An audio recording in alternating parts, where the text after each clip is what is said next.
Today on One, Always There.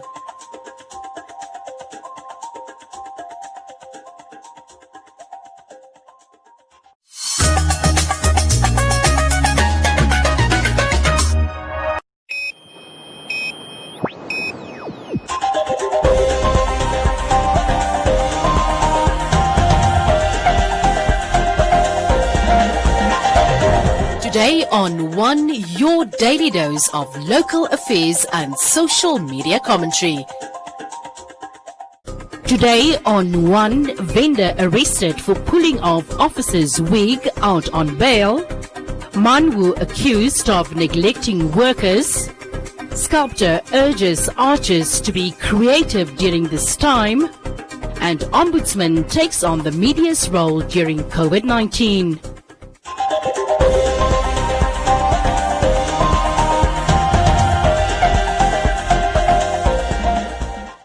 A video recently surfaced on social media platforms of a city police officer trying to confiscate a local vendor's trolley with food items she was selling. Responding to the officer's conduct, the vendor pulled off the officer's wig. The vendor has been arrested and has appeared in court on the 1st of September 2020. Fellow vendors operating near the parking area of ShopRite in the Central Business District contributed to the vendor's bail of 2,000 Namibian dollars. As the problem we are facing now with those city police, when they used to come here, they don't talk with us in a polite way. They think maybe us like we are Malala pipe or what. Especially I will talk on behalf of this Amadila, the one who was fighting with our colleague. Like Amadila, he started long time. First he found us here at ShopRite, we were there in front in Independence. Then when we were talking to her, no, Amadila, we know you are the officer. Us also, we are mother like you.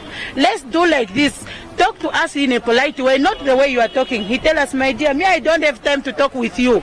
Because you must blame your mothers who give birth to you, who didn't take you to school. And Mr. President, he must talk to Mr. Kanyime and Shikesho to tell them, to tell their workers nice how to treat people, not to insult. And us also, we are having a right. If a city police beat me, I will not stand just like that watching him because of that uniform. That uniform, us, we don't care about the uniform. We care about our living. They must not think even if they swear that uniform come and no one will touch. Us will touch. Because we will touch them, they don't respect us. They must respect us also will respect them. According to the vendors, there is a certain police officer that has been arresting them and is calling on the President Hage Geingob to assist them now and not only when it's time for elections. All I want to say is my words are going to Mr. President Hage. We vote him as a president, but how do the president see us in this situation? How can a woman being sit in the sun from morning to sunset? It's what we want to tell the president, that we are street vendors, we are mothers. The reason why we are street vendors, we don't want to become prostitutes. We don't want standing to the bus or in the streets selling our bodies. That's why we make a plan that it's better to buy the fruits and sell.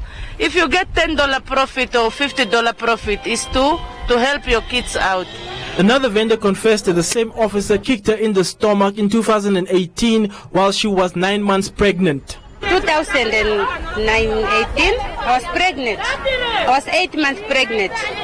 On 28, I was selling the front. Then Amadila find me there.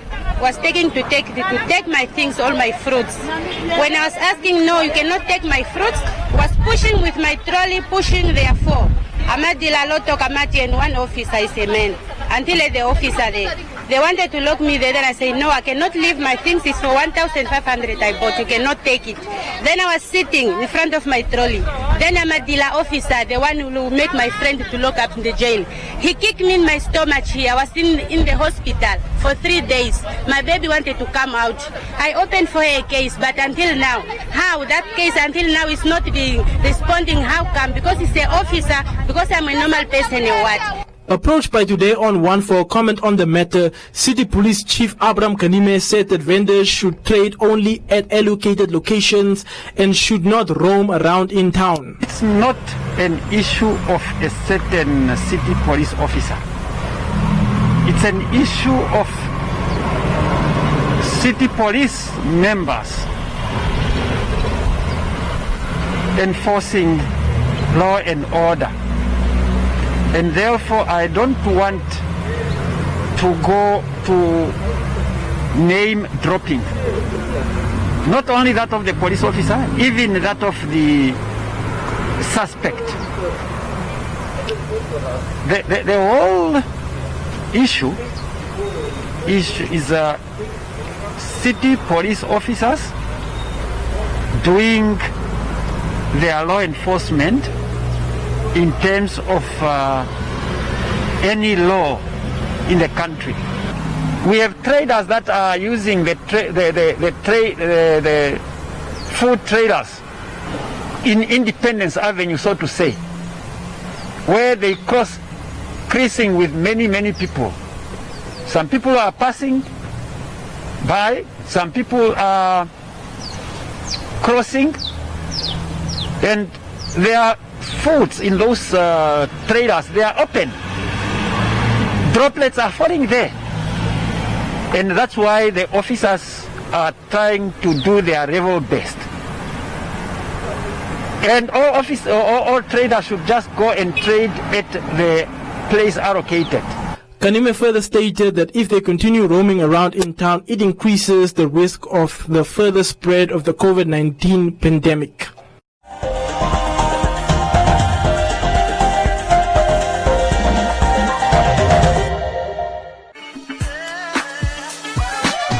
We always love to hear from you. Send us your views, comments, and videos with your name and town to the One Africa TV's WhatsApp on 081 200 6659 or send an SMS to 555. One Africa TV. It just gets better.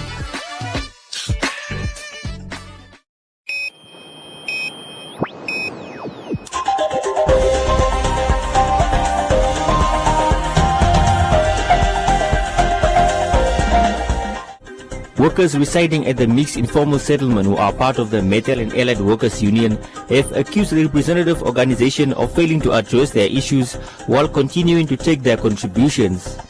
The union, however, say that the workers receive benefits such as annual salary increments courtesy of the union's efforts. The inhabitants of Mix on the outskirts of Windhoek call the settlement their home, but most work at factories and farms in the vicinity. Several workers that work for a brick manufacturer say that they have lost faith in their union, Manvu. One of the workers, who has been a member since the early 2000s, says that the union is not tackling issues that the workers are facing, while another claims that they have been meeting up with Manvu officials to make contribution payments instead of the usual monthly deductions.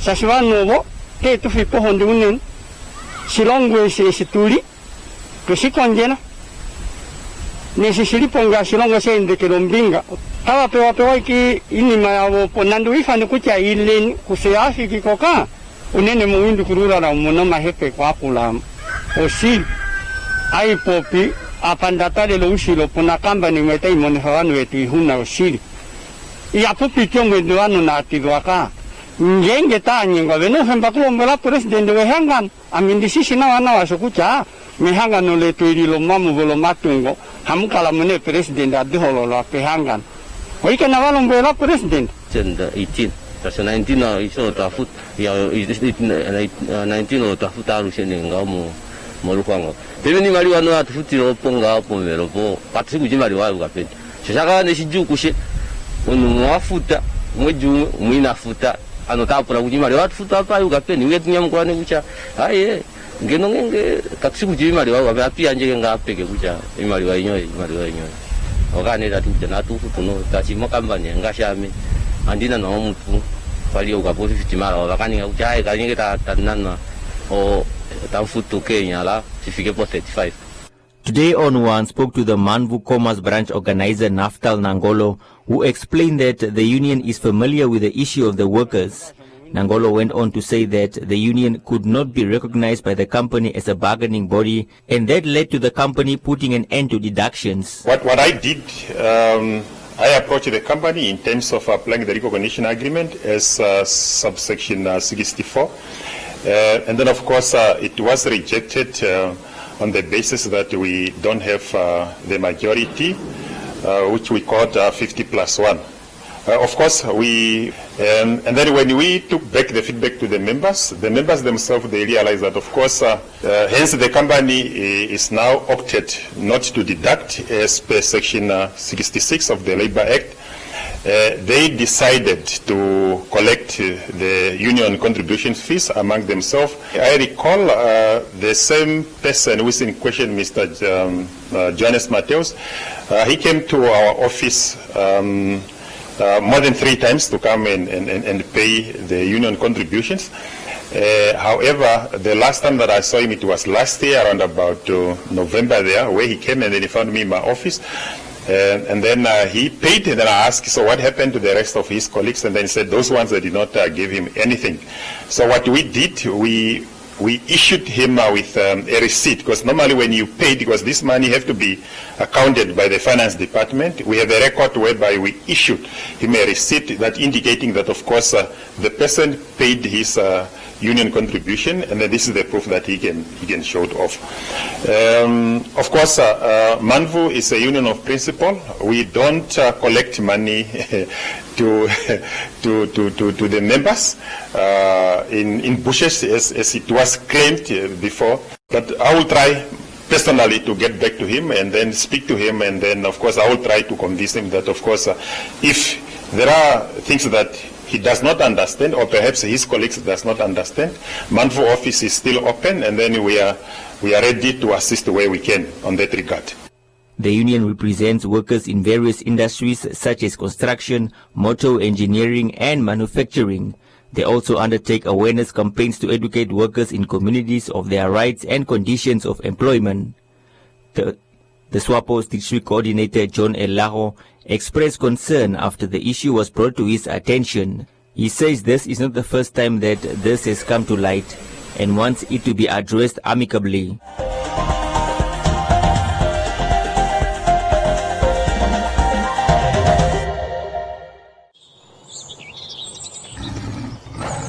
Hey, it's a jungle out there. Luckily, there's a new Vita Kids syrup, the great tasting raspberry flavored immune booster and multivitamin that helps restore and maintain youngsters' healthy immune systems. Vita Kids syrup also contains Ganoderma lucidum, a special mushroom that further helps boost your immunity. Vita Kids syrup, now available at all leading pharmacies countrywide. A proud FabuFarm product. Just what we need! Moms, also try the Vita Kids multivitamin drops and multivitamin drops with iron.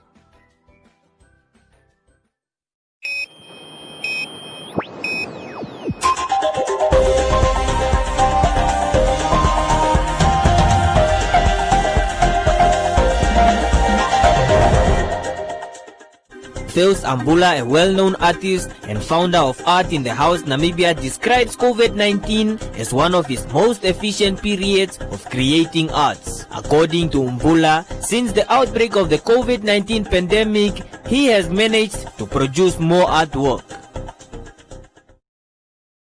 Having graduated from the College of the Arts in 2004, Mvula started Art in the House Namibia with the intention of creating an artistic network, sharing knowledge and skills. During COVID-19, he also used Art in the House Namibia as a way of promoting a stay-at-home campaign to allow fellow artists to take time during the pandemic and be creative.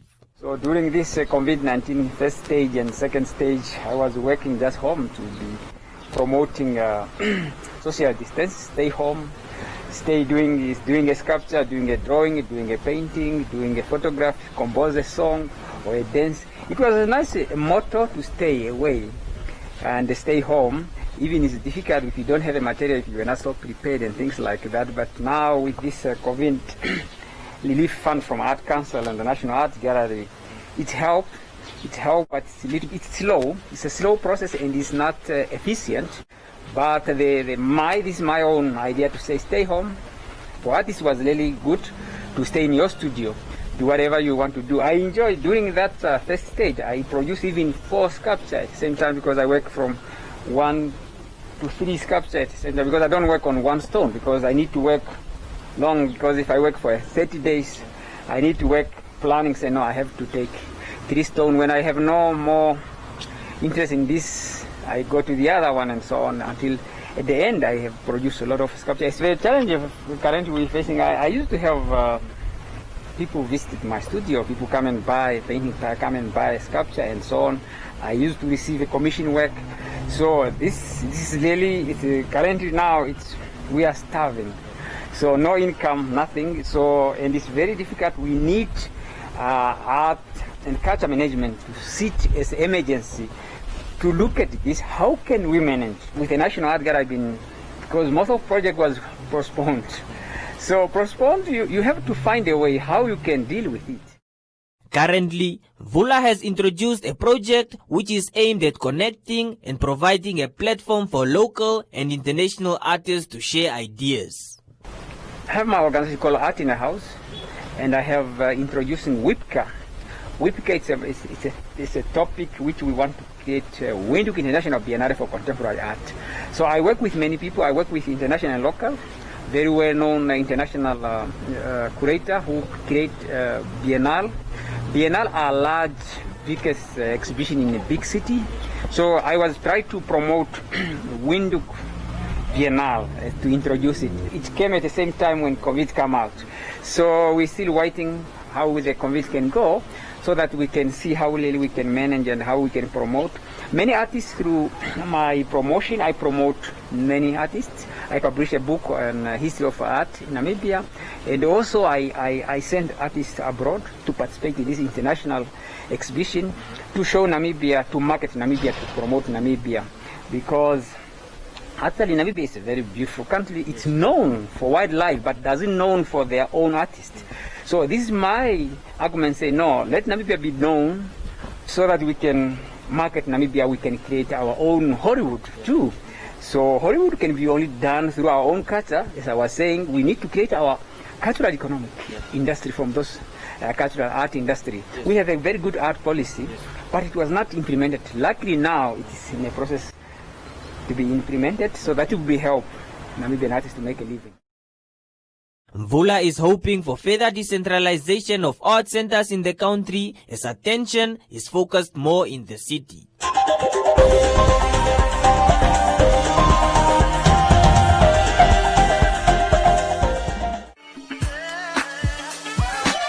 Share with us on #LearnOn1. Tell us what you're learning and where you're learning it from. Send us your name and town to the One Africa TV's WhatsApp on 081 200 6659 or send an SMS to 555. One Africa TV. It just gets better.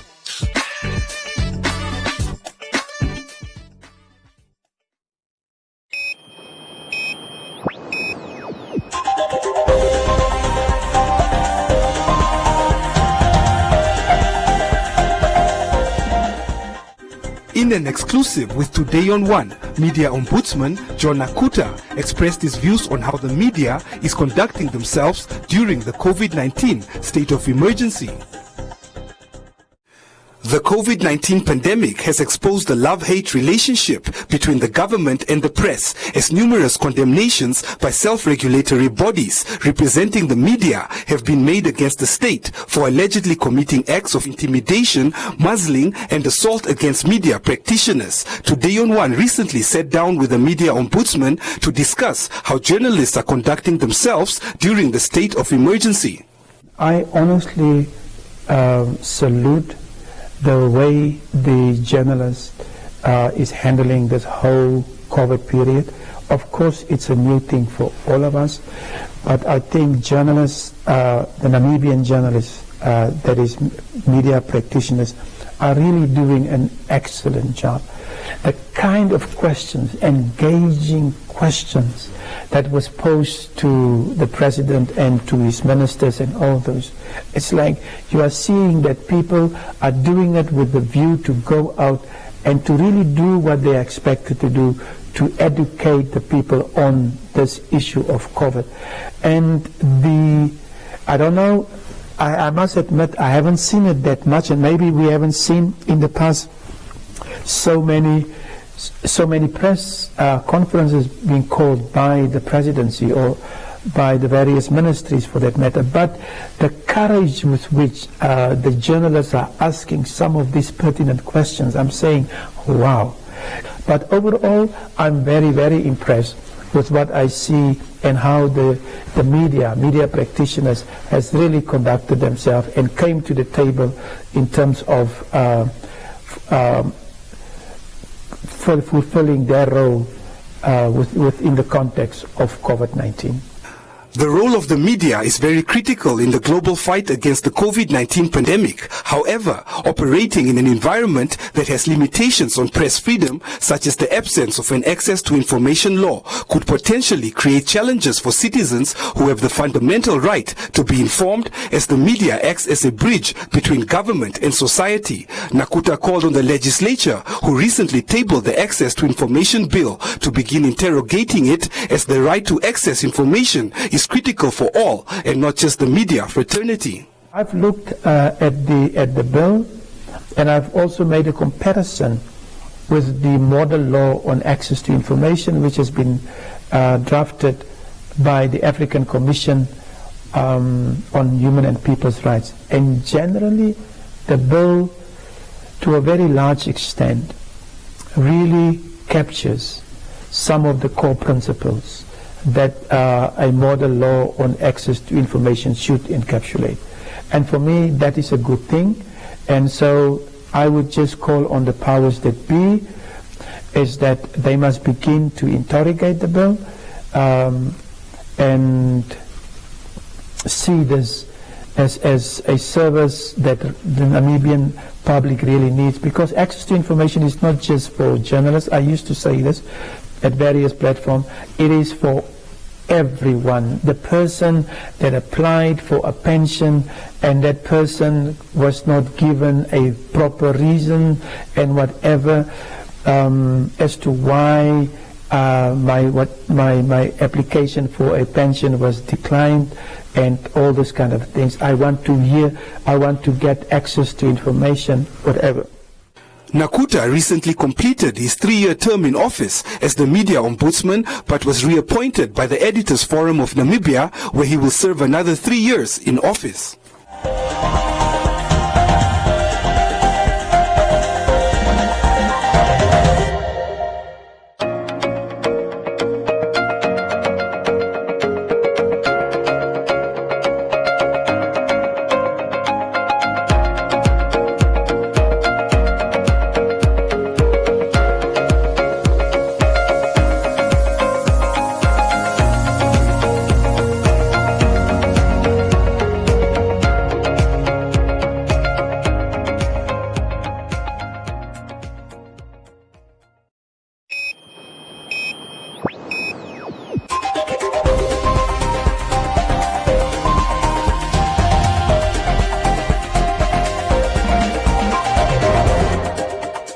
In other leading stories, the Government Institutions Pension Fund GIPF recently held a half-day investment media workshop at Lemon Tree in Windhoek.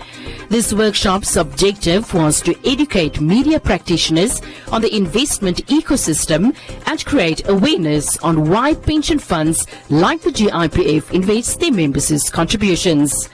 GIPF invited industry experts to unpack topics such as the flow of money in the economy, how to invest in government bonds, the role of custody banks, the role of asset managers, facilitating the selling and purchasing of stocks on the Namibian Stock Exchange, and responsible investing reporting. Chief Executive Officer and Principal Officer GIPF David Nyama noted that media practitioners are critical stakeholders of the GIPF, which is why the fund decided to organize an intervention that will add to the body of knowledge of the media fraternity. Bank of Namibia's Deputy Director of Investments and Domestic Markets, Helvi Philippus, explained the flow of money in the economy. Philippus dismissed the sensationalized notion that GIPF is bailing out the government by stating that government bonds are accessible to anyone, as they are merely a financial instrument within the investment ecosystem. The full videos of the presentations will be available on the GIPF YouTube channel and the fund's other social media sites such as Twitter, Facebook and Instagram. And the Namibia Airports Company NAC is pleased with the prospects of restarting airports operations at Hosea Kutaka International Airport as part of the country's Target International Tourism Revival Initiative. NAC has set in motion its restart plan under the heading Resumption of Activities to ensure the airport's readiness upon the resumption of international flights as borders are to gradually open under the provisions of the State of the Emergency regulations on COVID-19. Social distancing measures such as floor and seat stickers, messages and mandatory wearing of masks are visible at the airport, as well as sanitizer dispensers, to mention but a few, and other messages via the public service announcement system. Welcome to Comments Corner, your daily dose of local comments from the hottest social media pages. The Groot Hope community received a delightful surprise over the weekend as the Perry's Heart Foundation turned up with gifts in the form of food parcels as well as face masks for the needy and vulnerable members of the community. Femi is proud of those that took part. Natasha said that she too wants a parcel because she misses Namibian food. Naki said, well done to the first daughter. Sisi said what they need is water and electricity. John said the masks need to be washed before they are used.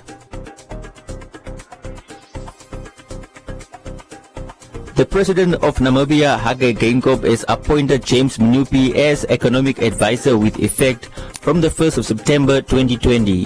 Mnupi, a chartered accountant by profession, is the outgoing Managing Director of the asset management firm Alan Gray Namibia. Morris is pleased that the President is giving opportunities to young people.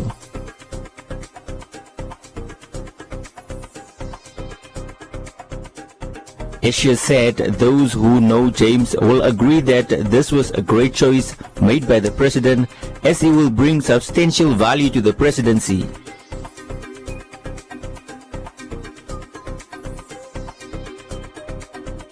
Morgan said whether advisors are hired or not, there is still no difference. He went on to reference John Stadler, who later resigned as economic advisor.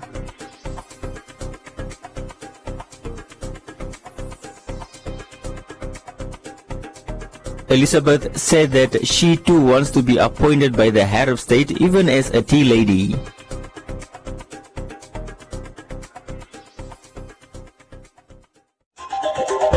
And that is all from Comments Corner. Be sure to post your comments on our social media pages for broadcast every day or only on Today and One.